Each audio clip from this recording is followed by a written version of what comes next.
Bonjour, bonjour à tous encore, j'espère que vous allez bien.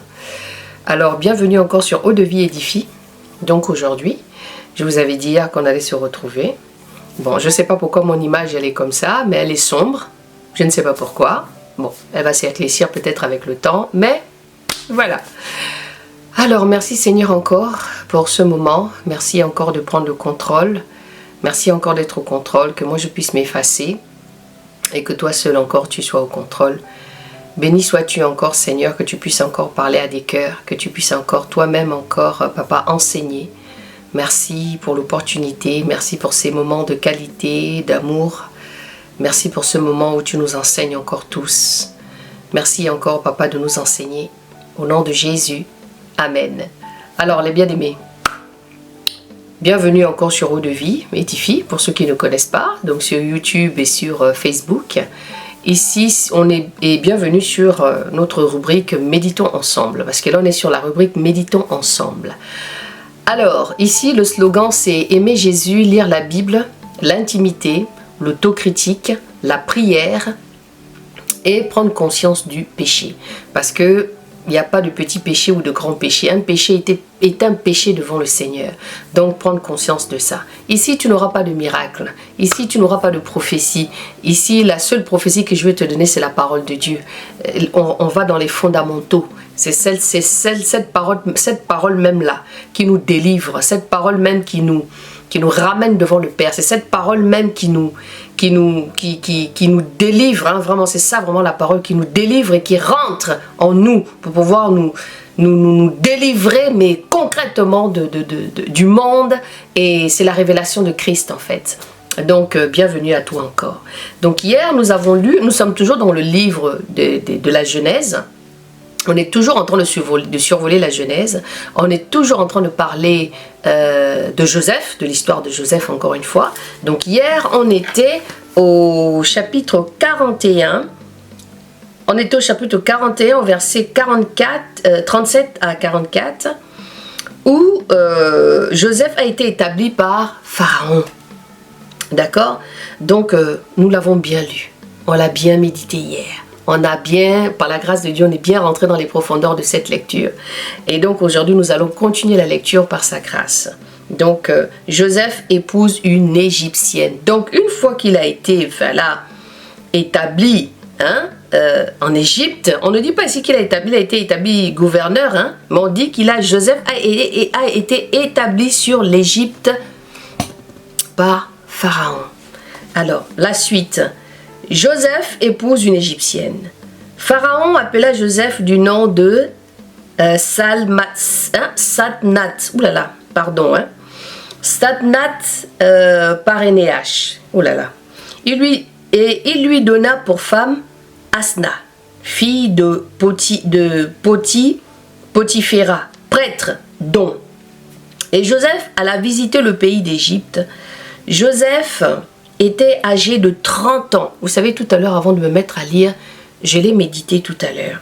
Vous vous rendez compte un petit peu de comment Joseph est quitté de chez son père. Il avait l'âge de 17 ans, je crois, si je ne me trompe pas, quand il a quitté son père. Donc le temps a passé. Est-ce que vous vous rendez compte un petit peu de ça? Parce que tout à l'heure, en le méditant, je me suis dit, on va faire un stop un peu sur ça. C'est-à-dire que Joseph était âgé de 30 ans lorsqu'il se présenta devant Pharaon. Il quitte de chez son père là-bas où il avait 17 ans, je crois. Il quitte de là-bas. Il fait tout un chemin. Il y a des années qui passent. Et à 30 ans, il se retrouve devant Pharaon. Il se retrouve établi en Égypte à 30 ans.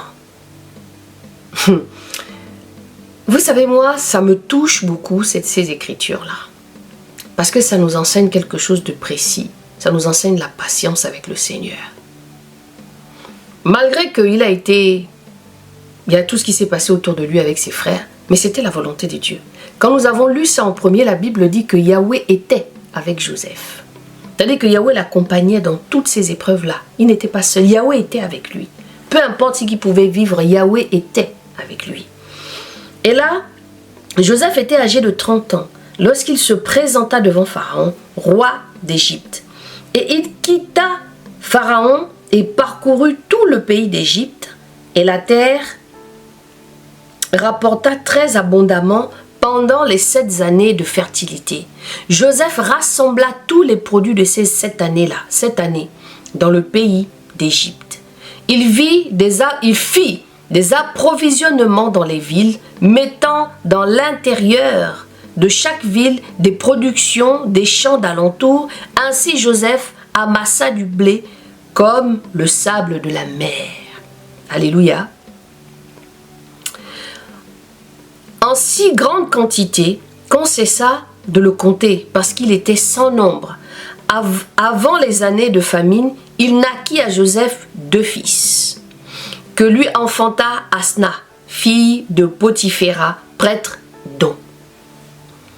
Joseph donna au premier-né le nom de Manassé.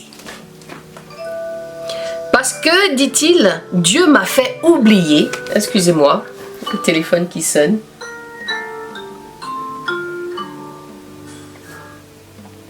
Excusez-moi. J'avais déjà oublié que mon téléphone était allumé. Ah, Seigneur. Joseph donna au premier-né le nom de Manassé. Parce que dit-il, Dieu m'a fait oublier toute ma peine et toute la maison de mon père. Voilà une partie aussi que je voulais qu'on s'arrête aussi. Parce que je me suis dit, là, on nous parle un tout petit peu des souffrances, mais vaguement de ce qu'il a ressenti. Joseph, est-ce que vous vous rendez compte un peu? Joseph donna au premier-né le nom de Manassé. Parce que, dit-il, Dieu m'a fait oublier toute ma peine et toute la maison de mon père. C'est-à-dire que ça montre un petit peu dans cette histoire comment Joseph souffrait à l'intérieur de lui. Comment il a été triste de se retrouver dans cette situation. Comment son cœur a... Donc, c'est-à-dire que tout ça, malgré qu'il a été comblé de toutes ces choses, mais il avait cette blessure ouverte qui était là. Notamment comment ses frères lui ont vendu, comment il s'est retrouvé en Égypte, toutes ces choses. Vous voyez, parce qu'au départ, quand je lisais, je vous disais, mais on n'explique même pas à l'intérieur comment ça s'est passé, comment il a souffert, on n'explique pas ses souffrances, on n'explique pas comment il a senti toutes ces choses, on n'explique pas tout ça. Mais, on dit maintenant ici que quand il a fait son premier fils Manassé, Joseph donna au premier-né le nom de Manassé, parce qu'il dit-il, Dieu m'a fait oublier toute ma peine et toute la maison de mon père. Et il donna au second le nom d'Éphraïm. Amen. Parce qu'il dit-il, Dieu m'a rendu fécond. Alléluia. Dans le pays de mon affliction. C'est-à-dire que dans le pays là où il a été amené, là où il a été esclave. Voilà, c'est ça le mot. Parce qu'il était esclave en Égypte. Hein? Dans le pays, et il donna au second le nom d'Éphraïm, parce que, dit-il, Dieu m'a rendu fécond dans le pays de mon affliction. Après, je ne pense pas qu'il avait des idées qu'il ne pouvait pas féconder, mais du moment où il est avec le Seigneur, il n'y a pas de raison que le Seigneur fasse en sorte qu'il soit fécond. Après, le Seigneur, il fait comme il veut. Hein. Par exemple, quand vous avez lu l'histoire l'histoire de Paul, le Seigneur n'a pas permis que Paul enfante. D'accord? Voilà, c'est pour que vous aussi, vous allez faire votre recherche dans la lecture. Alors, parce qu'il dit-il, Dieu m'a rendu fécond dans le pays de mon affliction. Alors finirent les 7 années de l'abondance qui avait été dans le pays d'Égypte, et les 7 années de la famine commencèrent à venir comme Joseph l'avait prédit, et la famine fut dans tous les pays. Mais il y avait du pain dans tout le pays d'Égypte. Ensuite, tout le pays d'Égypte fut affamé, et le peuple cria à Pharaon pour avoir du pain. Et Pharaon répondit à tous les Égyptiens, allez vers Joseph et faites ce qu'il vous dira. La famine régnait dans tout le pays. Joseph ouvrit tous les lieux d'approvisionnement et vendit du blé aux Égyptiens. La famine augmentait dans le pays d'Égypte. On venait de tous les pays jusqu'en Égypte pour acheter du blé auprès de Joseph, car la famine était forte, grande sur toute la terre. Nous allons nous arrêter là. Donc ici, nous avons lu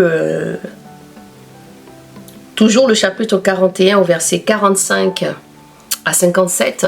Encore une fois, je préfère que nous allons étape par étape, petit à petit. Ça permettra à chacun de nous de pouvoir éventuellement la méditer. Voilà, parce que c'est important de méditer.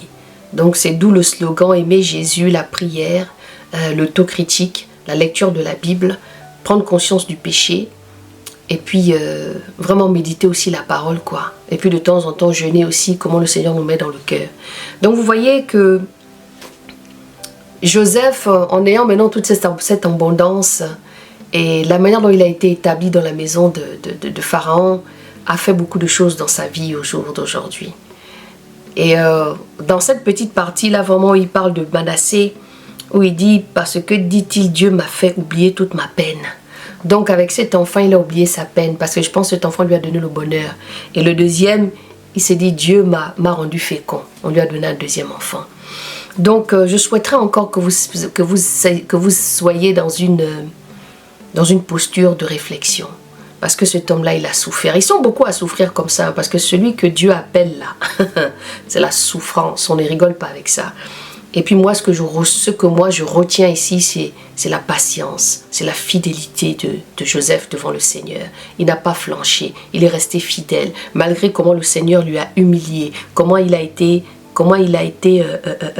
humilié, accusé à tort, mais il a toujours été fidèle à Yahweh. Et ça, c'est hyper important. Et c'est ce message-là que le Seigneur permet que je puisse vous apporter au jour d'aujourd'hui, qui moi-même aussi m'encourage à me dire que peu importe les circonstances, peu importe ce qui arrive dans ma vie, peu importe la difficulté, peu importe les incompréhensions, peu importe la solitude, peu importe que les gens ne comprennent pas ou même que les gens se moquent de toi parce que tu es chrétienne, peu importe que je sois dans ma sanctification, mais que les gens me disent oui, voilà, ah, toi tu es maintenant vieille, pourquoi tu n'as pas un mari? Tout ça là, je crois que Dieu est fidèle en chaque chose. Tant qu'on marche avec lui en esprit, en vérité, notre Dieu est là. Donc je vous dis encore, je vous dis bon courage à vous dans votre marche, et que cette lecture vous pousse à aimer le Seigneur. C'est que cette lecture vous délivre au nom de Jésus. Que cette lecture vous ramène à l'existence du Dieu qui vous attire. Parce qu'il faut apprendre à le connaître, ce Dieu-là. Donc, je vous dis à tantôt. Parce que demain, je vais travailler. Je vais voir comment je vais m'organiser pour le vendredi, le témoignage. Et pour une prière pour toi. Donc, ceci dit, que le Seigneur vous accompagne encore. Et on se retrouve bientôt par sa grâce. Soyez bénis.